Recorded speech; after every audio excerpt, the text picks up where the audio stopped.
In order for you to have, build on, and maintain a website, you're going to need at least a domain name, a web hosting account, and some means of transferring files back and forth between your computer and your website. Now, once you have purchased your domain name, purchased your web hosting service, and you've assigned the name service from your hosting service to your domain name, you're going to need to have login access to your server and FTP. When you purchase your web hosting service, you're sent some important information about your hosting account, and among this information is the login details for your FTP and server.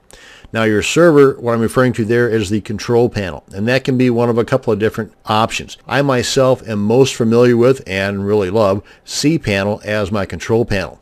Another one is Plesk, and there's a few other ones out there that are a little less popular but still basically do the same thing, only do it differently. Now, when you connected your hosting service to your domain name, you use some info that your hosting service sent you when you first purchased their services. Now, more than likely in that same email should also be the login details for your FTP and control panel for your server. Now, this is what it might look like. And of course, if you cannot locate it, then simply contact your hosting company and have them send it to you again. Now, this is one that I received from D9.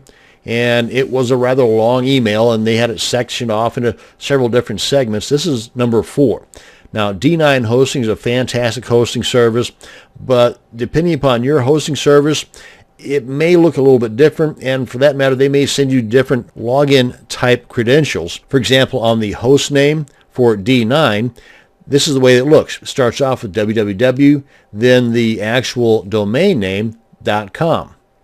Sometimes, but not always, it might also begin with FTP, or for a secure login for FTP, it might even be SFTP, S as in Sam, FTP, not the www.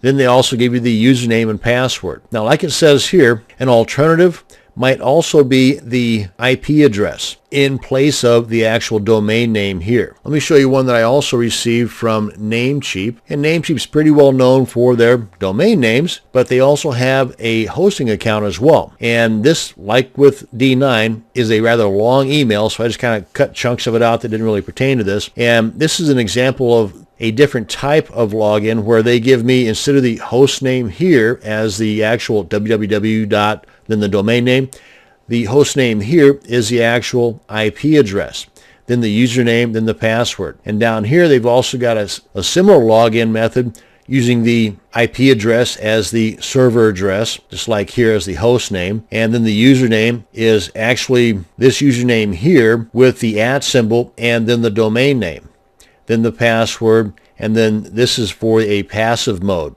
Now, if you wanted an active mode, and with Namecheap, it might require contacting them to have them set that for active. And this video is not about the difference between active and passive mode for FTP. This is just about getting your login information. So I might cover that in an upcoming video. Now, this should go without saying, but hey, I'm going to say it anyway. You should have some type of organization in place to help keep these important login details where you know where they're going to be. Whether it's something fancy like with a mind map or a spreadsheet type programs, or just some simple text document. Having this information organized and in a safe place will save you loads of time, and even more so as you gain more domains. So organize now, save time later. Thanks for watching, and you have a great day.